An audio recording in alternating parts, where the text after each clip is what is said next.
Chapter 2. Daniel didn't bother to stick to streets. He cut through back lots and across gardens in the direction of the waterfront, where Jeremy was likely to be at this time of night. He didn't even try to avoid the burying ground. He walked right past as if it were daytime instead of night.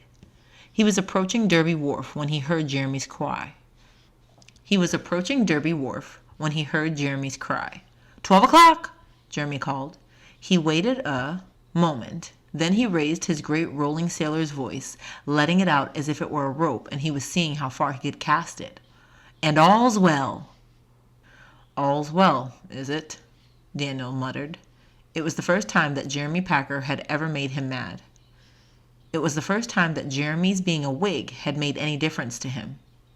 Daniel broke into a run. Sometimes Jeremy was carried away by the sound of his voice and he repeated himself. As Daniel reached the wharf, he saw Jeremy, his lantern in his hand, his back to the sea. He was halfway down the wharf, facing Salem, just standing and facing it, the way a preacher faces his congregation. As Daniel's feet hit the wooden plankings of the dock, Jeremy began again. 12 o'clock. "No," Daniel called. "Don't say it." His own voice was small and breathless, lost in the rattle of the plankings, but he reached Jeremy in time. Jeremy lowered his lantern and stepped forward. "What's wrong, lad?" Daniel had lost so much breath that all he could do was to stand, panting, while in the distance, toward the common, snatches of Liberty song and Liberty laughter rang in the air. "What's wrong?" Jeremy repeated. Daniel shook his arm toward the common. "That's wrong!" he exploded. "That's wrong! You're shouting all's well, and up there your friends are putting Salem to shame again. Like in the witch days." He dropped his arm. "How can you be a Whig, Jeremy? How can you?" Daniel blurted out the whole story of Judge Ropes, and by the time he'd finished, his anger at Jeremy was gone. Daniel knew well enough that the Liberty Boys were only a small, wild group among the Whigs, young men who would in any case be looking for mischief and only use the Tories as an excuse.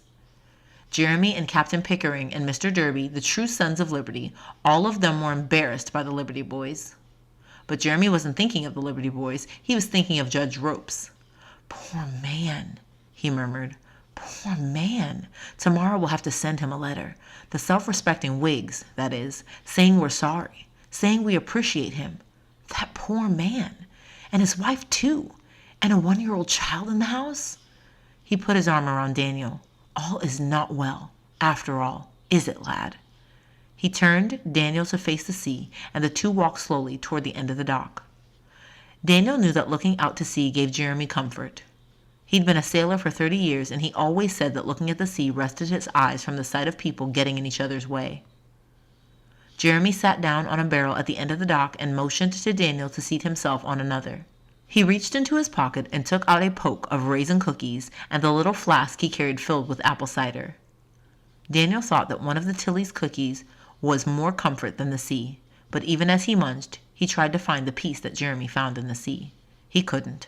The sea just stretched away, gray, toward nothing, and answered none of his questions, and Daniel had questions. "Jeremy," he said at last, "why can't we just pay for the tea and stop all this bickering?" Jeremy didn't move. "If a man drew a sword on you," he said slowly, "and if you broke that sword, would you feel called upon to pay for it?"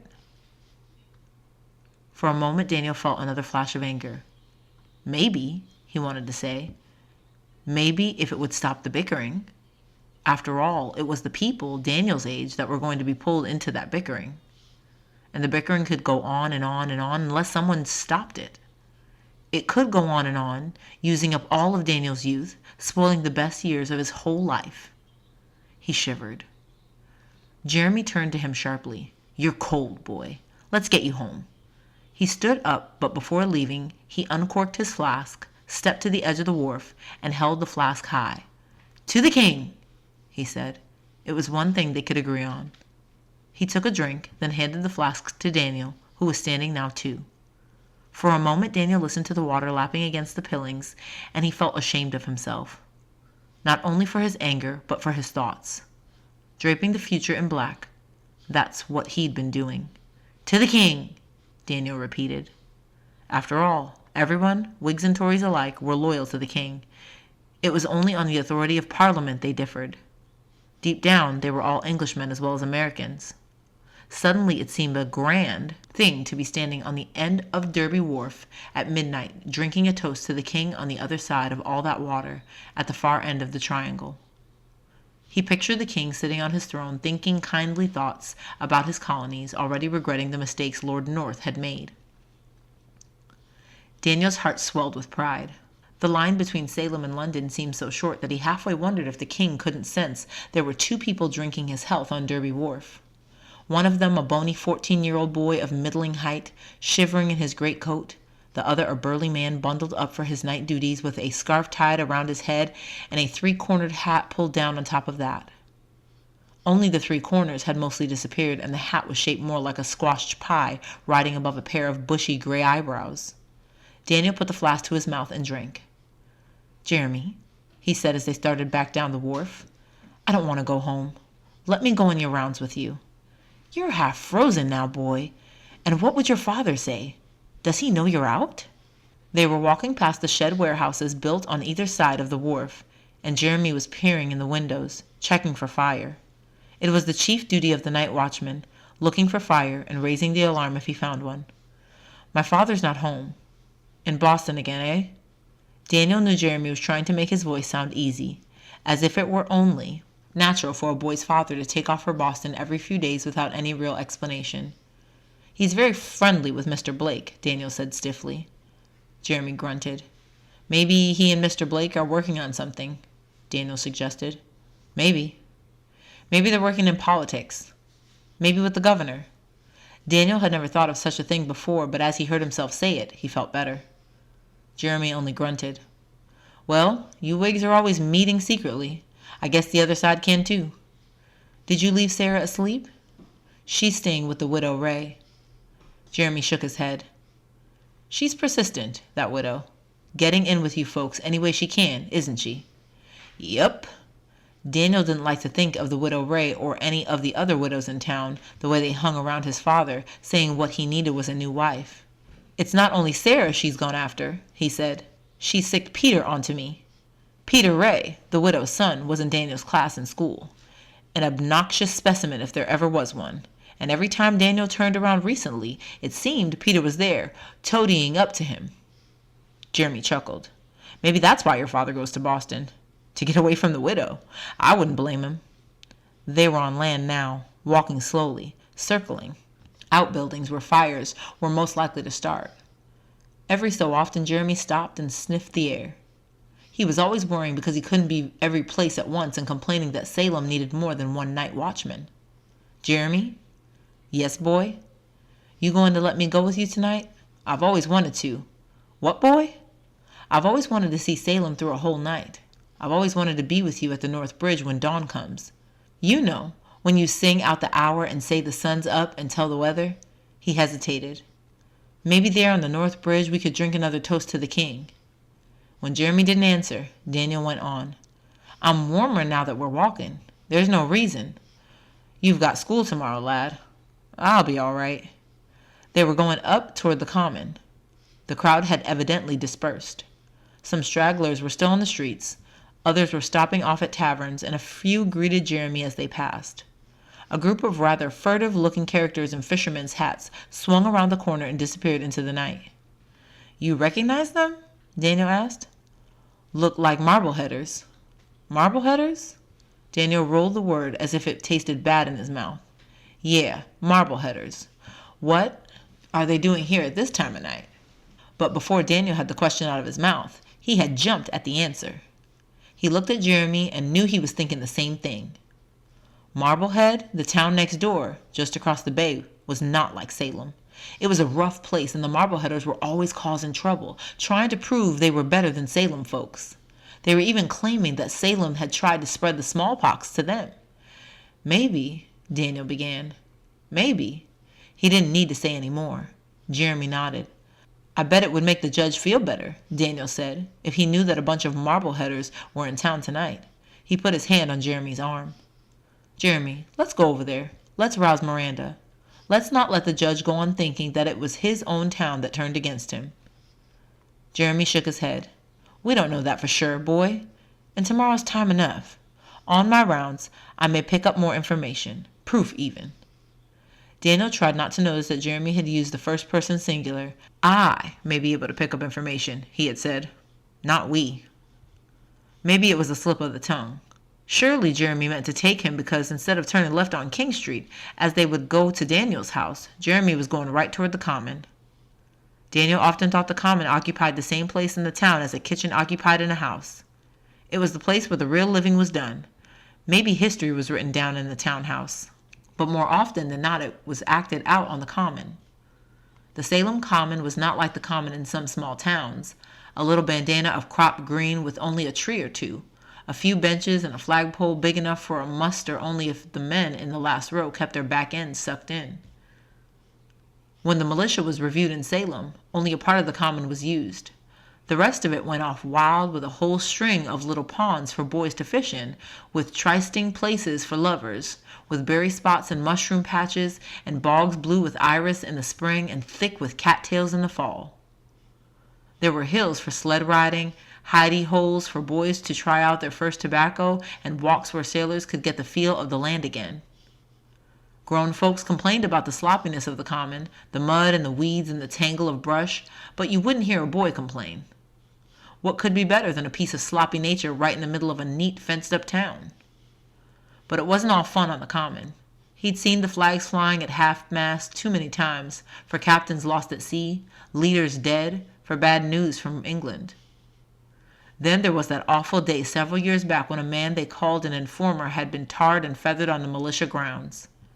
He'd been like an animal, stripped of everything human, his eyes gone white and wild, his body thick with black tar, and no matter which way he'd run, people had thrown feathers at him. One group had even thrown a live goose. They were at the Common now. Jeremy was right.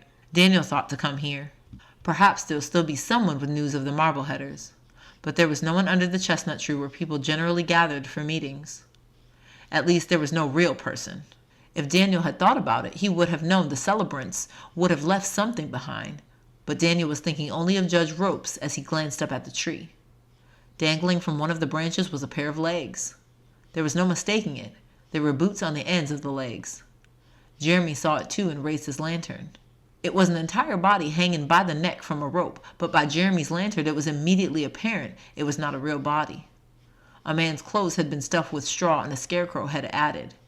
A sign pinned to the body read, "Let the north wind blow." Then under it, "Stamp tax yesterday, tea tax tomorrow." It was an effigy of Lord North. Jeremy grinned. Just what he deserves. He lowered his lantern and started across the field looking, he said, for any traces of bonfires that might have been lit during the night. Daniel followed, trying to rid his mind of the picture of that swinging body. He didn't mind seeing such a thing in the daytime, but it was like the burying ground. The night changed it. Daniel kept his eyes on the ground, avoiding the sight of trees altogether until on the way back toward the edge of the woods he saw Jeremy stop, look up, and then let loose with a low whistle.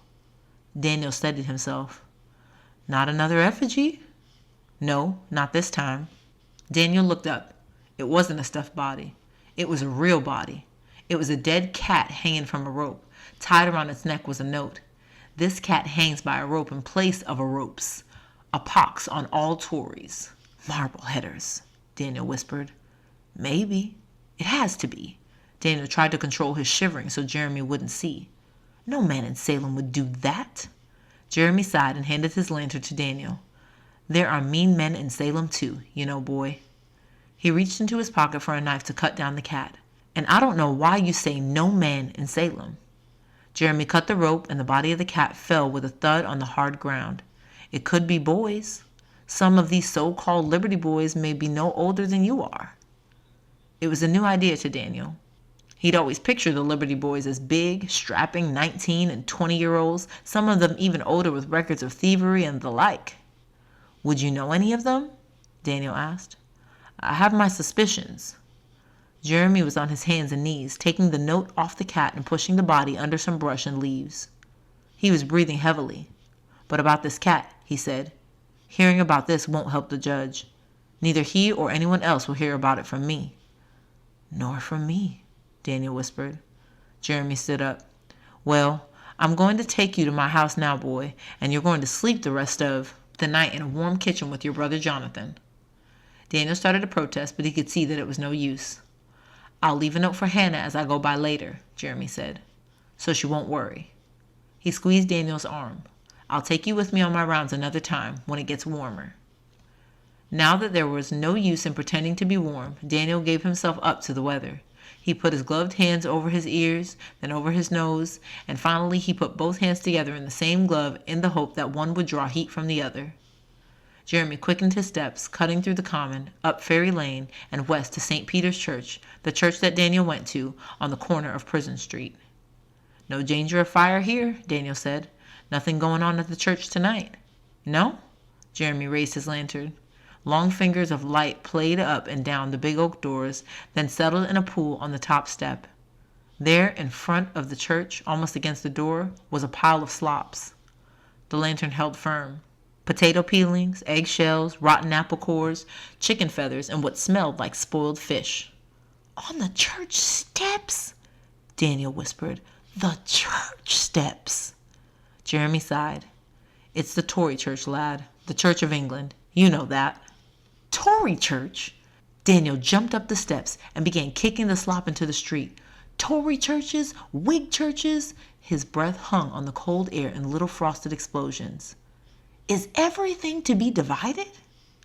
He stepped down and kicked his boot against the young butternut tree growing by the corner of the church. This is a Tory tree, I suppose. He pointed down at his boot. And this boot? Is it a Tory boot because I'm wearing it? Suddenly he felt as if he were being pushed into a room and everything he'd ever touched was being thrown in after him. He wasn't Daniel West anymore, a boy who happened to be a Tory. He was a Tory who happened to be Daniel West. Easy, boy, easy. Jeremy took him by the elbow and steered him to the street. Daniel stopped to stomp off the mess that still stuck to his boots. When some of it wouldn't shake off, he picked up a twig from the ground and scraped at his boot. One thing, he muttered, this slop on my boot, that's Whig slop. Pure Whig slop. Jeremy laughed. Looks like it to me, lad. It looks Whig all right. The two walked on without speaking, stepping wide of the holes and ruts in the road, swinging to the left and right of slippery patches. They were almost to Jeremy's house when Jeremy stopped and faced Daniel. His lantern made a circle of light on the ground, and in the center of that circle, Jeremy's and Daniel's boots stood toe to toe. Jeremy cleared his throat. Daniel, I just want you to know something. Between you and me, there'll never be any Whig or Tory. Understand? And when you step in that door, he pointed to his kitchen, it's not a Whig or Tory house you'll be entering. It's home. An extra home. Everyone needs a spare home or two. Daniel's boots moved over beside Jeremy's as they both turned toward the kitchen door. I know, Jeremy, he said quietly. I know. I wasn't sounding off against you. I was carried away. Judge Ropes and all. He kicked a clump of ice in his path. The troubles never seemed so serious. There've been threats and mischief before in talk. But tonight? Daniel shivered. Tonight, it's as if there were blood in the air. Jeremy nodded. The news is so long coming from England, he said. Tempers are short, and you're tired, lad, and cold. He opened the door. As soon as Daniel stepped into Jeremy's kitchen, the world fell into its familiar shape and was at peace again. The fire in the hearth had settled down for the night. It was at that comfortable stage with none of the frantic flames of a fresh fire or the sputterings of a dying one. The whole room had taken on a faintly rosy glow, and even the furniture had had an air of resting. It was strange, Daniel thought, how a room you loved had a foreverness about it, as if the fixings had grown there. Tilly's spinning wheel in one corner, the blue rag rug on the floor, the pine table before the window, the rocker, the yellow curtains, the iron trivets on the wall. Everything was somehow just as it was meant to be. Even Jonathan's cradle before the fire. And Jonathan. Daniel walked straight to the cradle. He smiled. If it was a healing thing to come into Jeremy's kitchen, it was downright warming to gaze at a baby brother. Jonathan was lying on his side, one hand curled loosely on top of the covers. Daniel took off his gloves and started to slip a finger into the little hole that Jonathan's hand made, but then he realized his finger would be cold and he drew it back. Jeremy was beside Daniel.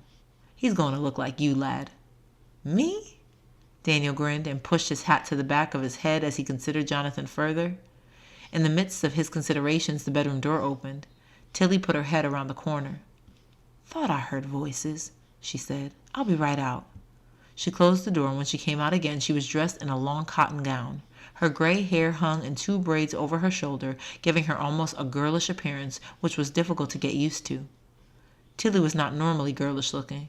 She was a big, angular woman with a long, bony face, high cheekbones, a deep voice, and hair drawn severely to the back of her head. It was not until you looked in her eyes that you saw that deep inside this big, plain woman there was someone small and soft and gentle, someone who longed for children of her own to fuss over. Not that she'd admit it. Feelings, she seemed to think, were not becoming to a woman her size. "Well, Jeremy," she said, striding to the fire to poke it up, "where'd you pick up this stray?" She jerked her thumb in Daniel's direction. "On Derby Wharf," Jeremy grinned. "Thought we could bed him down beside his brother." Tilly held out her hands for Daniel's coat and hat. "Reckon we can." She went into the bedroom and came back with 2 comforts. Daniel pulled off his boots and rolled up in the comforts. He listened to Jeremy go out and to Tilly's bedroom door closing. Then he reached out his hand and very gently began rocking the cradle. It was the first time he'd been alone in a room with his brother. As he rocked, he found himself talking, telling Jonathan how it would be when he came home. It was one of the things his father didn't speak of, but Daniel had his own ideas about it. Now in the flickering fire, he confided to Jonathan what he hoped would take place. He described how his father could build an addition to their house, how Jeremy and Tilly could move in and be there to take care of Jonathan not only now but always. The way he told it, it seemed to him he could see Jonathan and Jeremy and Tilly already there. He could see Jonathan older, going fishing with him and his father. He could see Tilly frying their catch, laughing and joking the way his mother used to. When he finally fell asleep, it was into one of those deep sleeps where the few hours seemed like a long night. He was awakened by Jonathan's cry, and then by Tilly, calling to him to pick up the baby while she got dressed. The morning light was graying at the windows. Daniel wrapped a blanket around Jonathan and was settling into the rocker when Jeremy's voice floated into the room. 6 o'clock, he called. Daniel waited for Jeremy to go on and tell the world the sun was up and what kind of weather was in the making. But Jeremy didn't go on. He didn't say anything more. Tilly came in and walked to the window. "The weather doesn't look that bad," she said. "That he can't talk about it." She went to the table, and it seemed to Daniel she made an abnormal racket, clanking the lid on the tea kettle, beating at the bowl of batter. "Something's wrong," Daniel said, "else he'd go on." "I know." Tilly slapped the tea kettle over the fire. "We'll know soon. Only takes a few minutes to get here from the North Bridge." Indeed, something was wrong. As soon as Jeremy stepped in the door, Daniel and Tilly both knew it. Daniel was standing now, still holding Jonathan. "What is it?" he said. But Tilly put her arm out between Daniel and Jeremy. "If it's bad news," she said, "I want Daniel to put Jonathan down before you tell it. It's unlucky to hear bad news while you're holding a baby." Jeremy nodded. "Put the baby down, boy." Daniel lowered Jonathan into the cradle, and it was not until he had straightened up that Jeremy spoke. He stood in the middle of the room and spoke through lips stiff with cold. "Judge Ropes died," he said, "a couple of hours ago." Daniel swallowed. "Did you?" he began. Jeremy shook his head. "I didn't find out anything. I didn't tell him anything. The judge died in his bed with the wind whistling in the broken windows at either side of him."